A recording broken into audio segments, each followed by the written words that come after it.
அனைவருக்கும் வணக்கம். இந்த காணொலியில் நம்ம எதை பற்றி பார்க்க போகிறோம்னா, சமமற்ற பக்க முக்கோணத்தினுடைய நம்ம அதோடு தொடர்புடைய சில கணக்குகளை பற்றி பார்க்கலாம். முதல் சம்ம பாருங்கள். 3 சென்டிமீட்டர் 4 சென்டிமீட்டர் மற்றும் 7 சென்டிமீட்டர் பக்க அளவு கொண்ட ஒரு சமமற்ற பக்க முக்கோணத்தின் சுற்றளவு காண்க.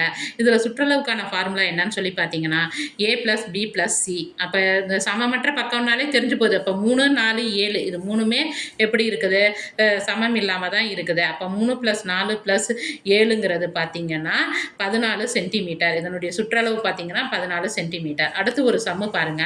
ஒரு முக்கோணத்தின் பக்கங்கள் முறையே 5 சென்டிமீட்டர், 12 சென்டிமீட்டர் மற்றும் 13 சென்டிமீட்டர் என உள்ளது. அதன் பரப்புக்கு வாங்க. இப்போ முதல் சம்மில் பார்த்தீங்கன்னா உங்களுக்கு அவங்க சம்மிலே கொடுத்துட்டாங்க, சமமற்ற பக்க முக்கோணம். நம்ம இந்த சம்மில் பார்த்தீங்கன்னா அவங்க அந்த மாரி கொடுத்துருக்க மாட்டாங்க. நம்ம அப்போ என்ன பண்ணணும், கணக்கை அந்த சென்டிமீட்டரை பார்த்தோன்னே நம்ம அதை பார்க்கணும். அப்போ 5ன்னு இருக்குது, 12ன்னு இருக்குது, 13ன்னு இருக்குது. அப்போ இது எப்படி இருக்குது? சமம் இல்லாமல் இருக்குது. அப்போ இதை நம்ம என்னன்னு சொல்லி நம்ம கன்க்ளூஷனுக்கு வந்துடணும். சமமற்ற பக்க முக்கோணம் அப்படிங்கிற மாதிரி நம்ம முடிவுக்கு வந்துட்டு அதற்கான ஃபார்முலாவை எடுத்து எழுதிக்கணும். அப்போ பரப்புங்கிறது பார்த்தீங்கன்னா √s × s - a × s - b × s - c. அப்போ இதில் எஸ்ங்கிறதுக்கான ஃபார்முலா முதல்ல என்னன்னு சொல்லி நம்ம கண்டுபிடிக்கணும். அப்போ எஸ்ஸுக்கான ஃபார்முலா என்னது அப்படின்னு சொல்லி பார்த்தீங்கன்னா, எஸ்ஸுக்கான ஃபார்முலான்னு பார்த்தீங்கன்னா a + b + c/2. அப்போ a + b + என்ன அர்த்தம்? a + b + c என்ன அர்த்தம்? ஏன்னா 5, bனா 12, cனா 13ன்னு ஞாபகம் வச்சுக்கோங்க. இதை கூட்டினா எவ்வளோ வருது நமக்கு? 30/2. இதை சிம்பிளிஃபை பண்ணோம்னா 15 கிடைக்குது. அப்போ எஸ்ங்கிறது இங்கே என்னது?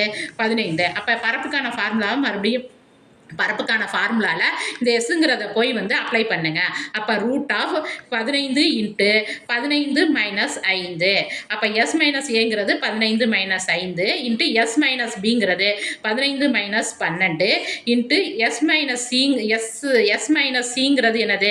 15 - 13. இதை அப்படியே சிம்பிளிஃபை பண்ணி போடுங்க.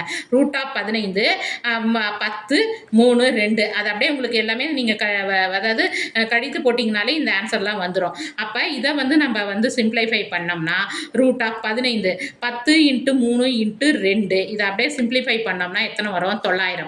√900 அப்படிங்கிறத நம்ம தனியாக எடுத்து எப்படி எழுதணும்?